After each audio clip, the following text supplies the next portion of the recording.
Stephen,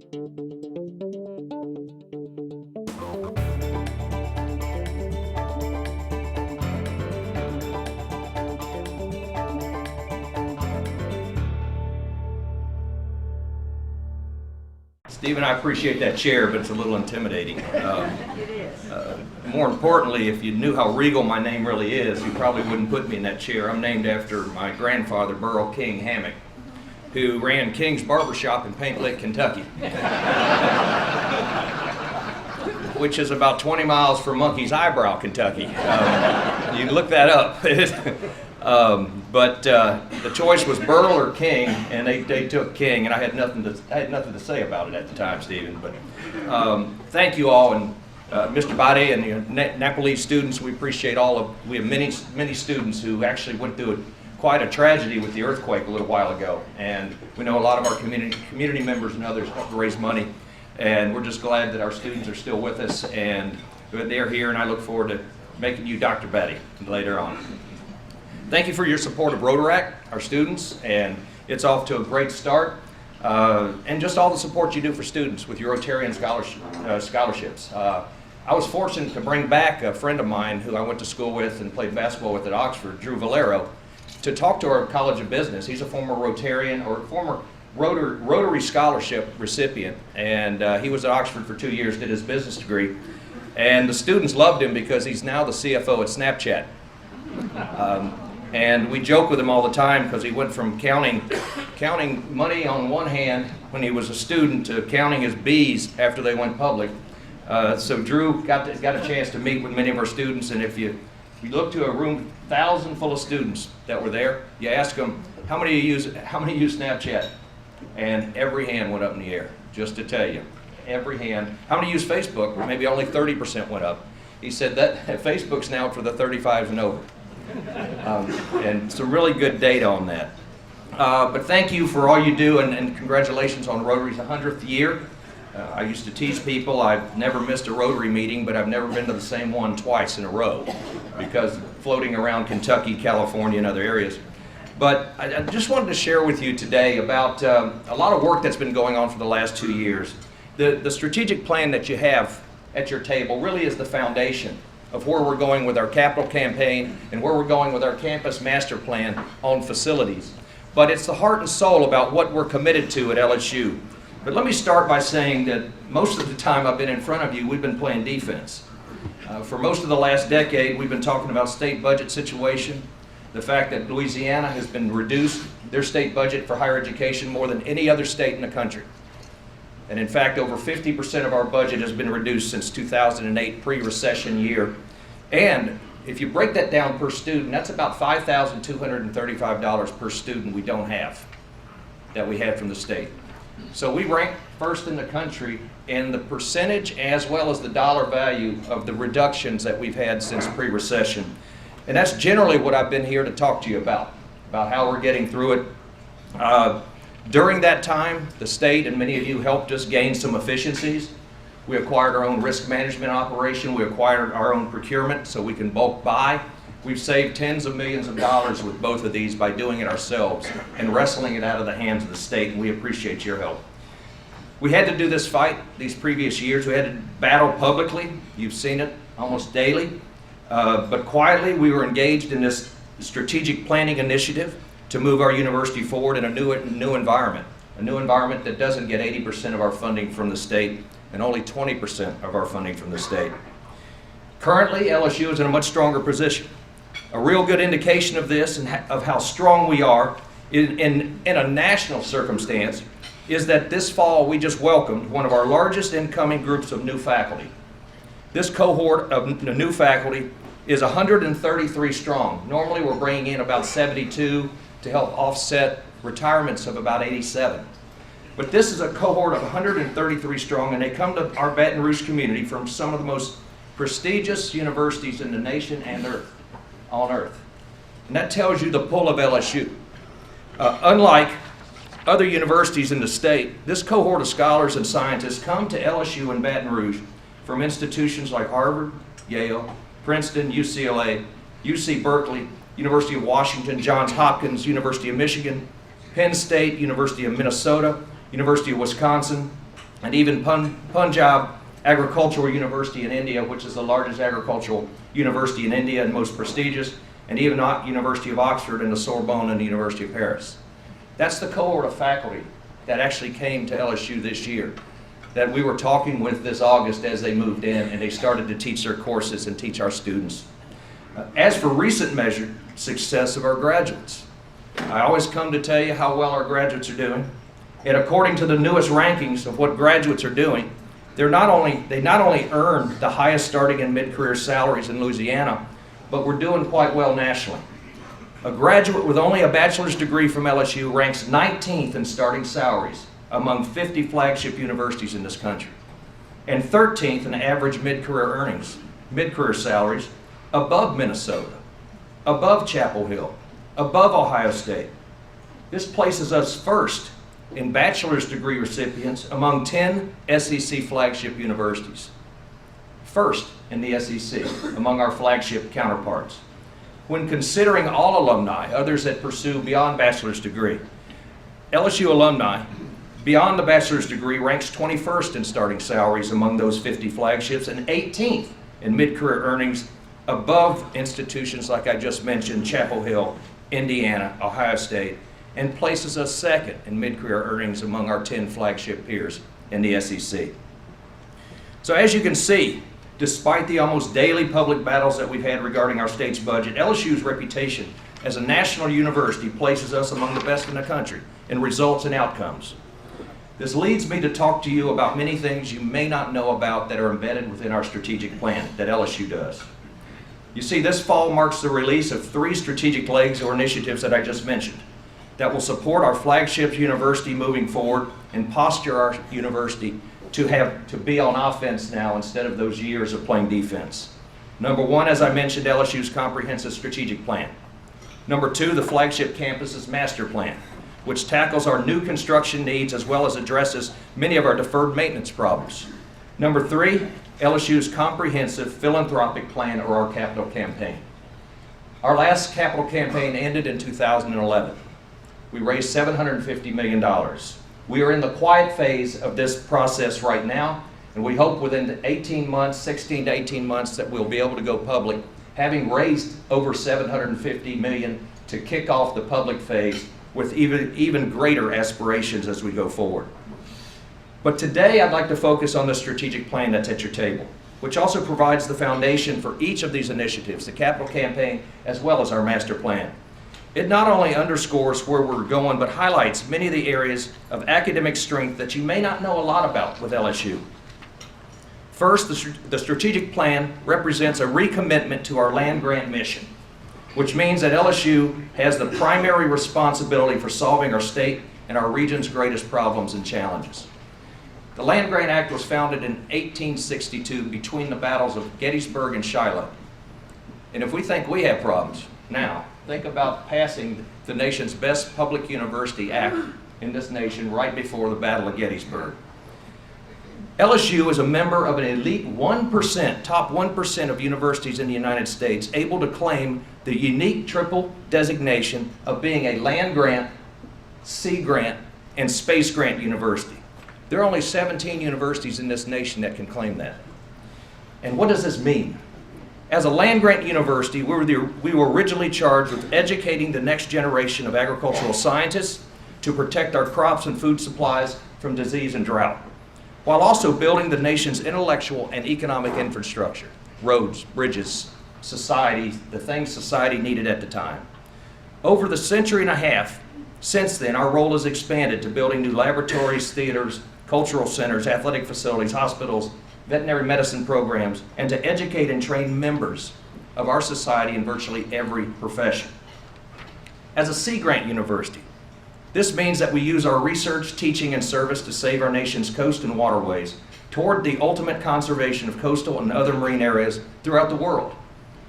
There's no bigger issue for Louisiana than what's happening to our coast. As a Space Grant University, this means that we continue to work with NASA to build the rockets that carried our space shuttles into space, as well as taking us to Mars. Those are our rockets. Those are our engineers and our students working right here in Louisiana at the Michoud Assembly Facility south of New Orleans. Most people don't realize how those rockets got to NASA and Cape Canaveral. It's a specially designed barge that goes from the Michoud plant, assembly plant, south of New Orleans, and they're carried around Key West, Florida, to NASA and Cape Canaveral. Our students and our faculty are working on these projects as I speak. I went down there to the Michoud plant to see the magnitude of this facility, and it's quite astounding. And all I asked a couple of the technicians is I came down there to make sure when that rocket goes to Mars, it's got an LSU bumper sticker on it. We also, in the space realm, this past year, Dr. Rainier Weiss, a lecturer at LSU and faculty member at MIT, and Gabriela Gonzalez gave LSU the first piece of a Nobel Prize that we've ever won in physics, and right here in Livingston Parish. Now, a lot of people think not many people are going to win a Nobel Prize in Livingston Parish. But we've never won a Nobel Prize. LSU, this is the first real piece of a Nobel Prize that we have attained, and it happened at 4:30 a.m. at night, and one of our grad students is one of the ones that discovered the first bump of the wave that went through. That's quite extraordinary. That's quite extraordinary.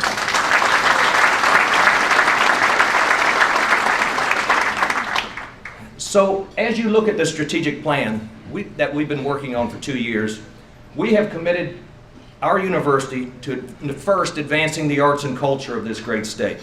Tourism creates $7 billion in economic impact to Louisiana and creates 222,000 jobs in this state. LSU trains artists, we train writers, we train filmmakers. We train historians and sociologists who study the culture of this state and write about it and ship it out to the rest of the world.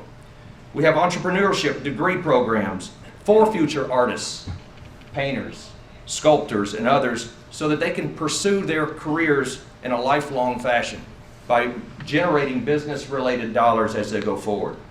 The second big area is bridging the coast and environment and energy. We are in a worldwide coastal crisis, as we all know. And Louisiana is in the epicenter of one of these areas around the world. LSU research works towards mitigating the nearly $5 billion loss in production associated with coastal erosion. Our river model, the nation's longest working model of the Mississippi River, will allow us to make even better use of valuable silt and land building purposes. LSU researchers also developed and enhanced oil recovery methods that help extract more than 450 million barrels of oil currently trapped below U.S. oil fields. And you may not know this, but on our on-campus oil facility behind the Football Operations Center, we used it to train many of the engineers that put out the oil fires left behind in Kuwait by Saddam Hussein. That's where we trained a lot of those individuals. The third area, fostering research and improving greater economic development. LSU brings more than $4 billion in economic impact across the state. Our Innovation Park and Business Incubators alone are responsible for the development of nearly 600 businesses and 10,000 jobs in Louisiana. LSU's developed a Lift Starter Grant program to facilitate taking lab research to the marketplace, which is working very well and has introduced many new products in the marketplace. Unlike any university in this region, LSU draws in more than $500 million in research funding from external agencies. Department of Defense, NSF, Department of Education, NIH. And if you compare that, we operate all of our campuses with about $200 million from the state. That $500 million is competitive dollars that we go up against UCLA and Ohio State to acquire, to bring to this state, to use for people, human capital, and new products and new research-related activities. Fourth, improving health and well-being. 1 in 6 Louisianans have diabetes. More than 60 people in our state are diagnosed with cancer daily, and the mortality rates are 15% higher than the national average.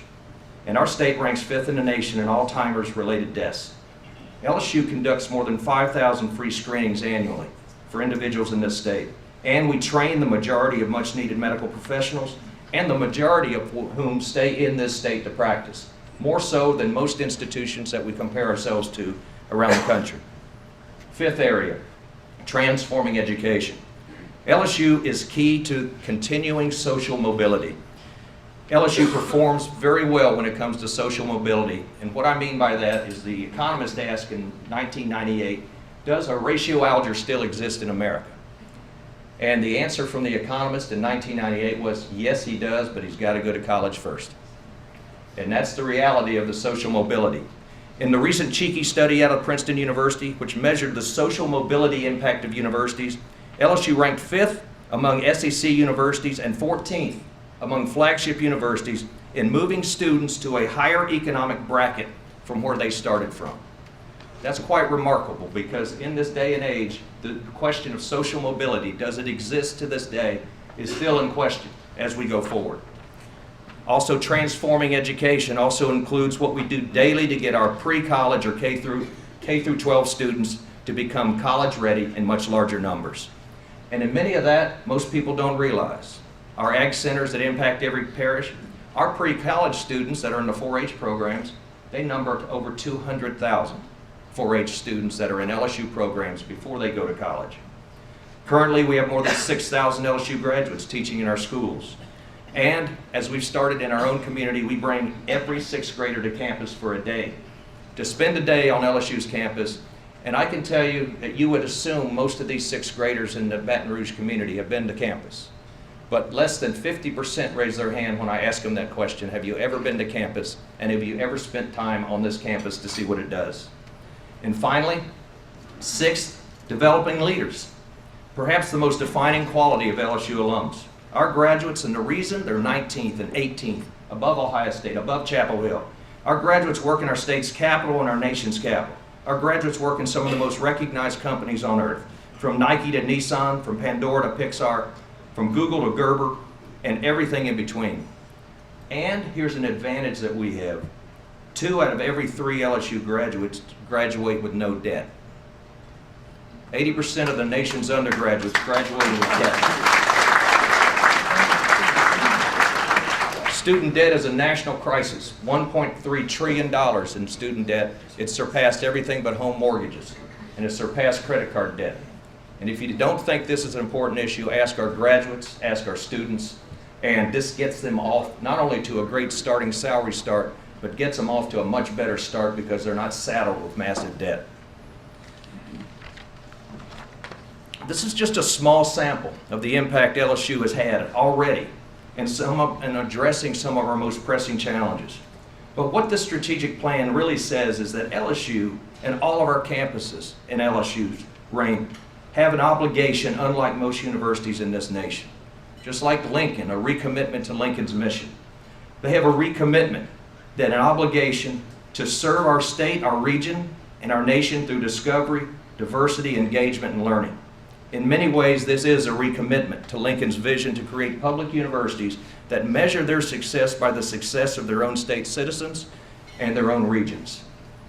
As you guys celebrate 100 years of positively impacting the community, such as Rotary, I know that you understand the need for protecting the traditions that you define, while also constantly charting a path forward. Industries and technologies and markets all shift over time, and we have to adapt to those changes or lose our relevancy.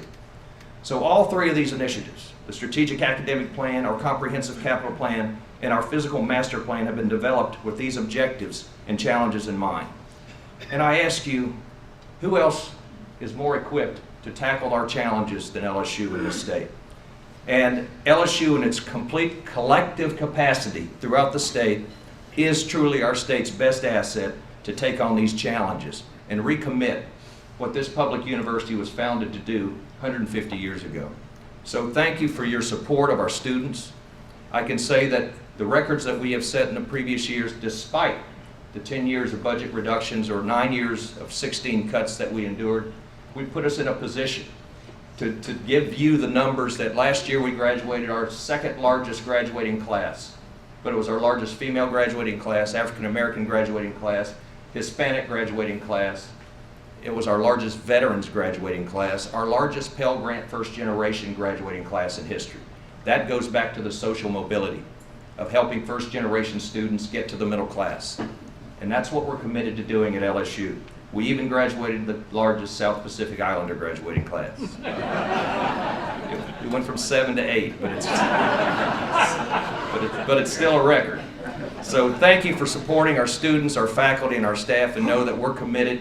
We want to measure our success as a university as Louisiana goes economically. We want to help this state not be 49th in health or educational attainment, but let's use our assets, and LSU is there for this state, to move us up this ranking, move us up in virtually everything we do, and to remind you of all the great things that we do each and every day. So thank you all very, very much. Go Tigers.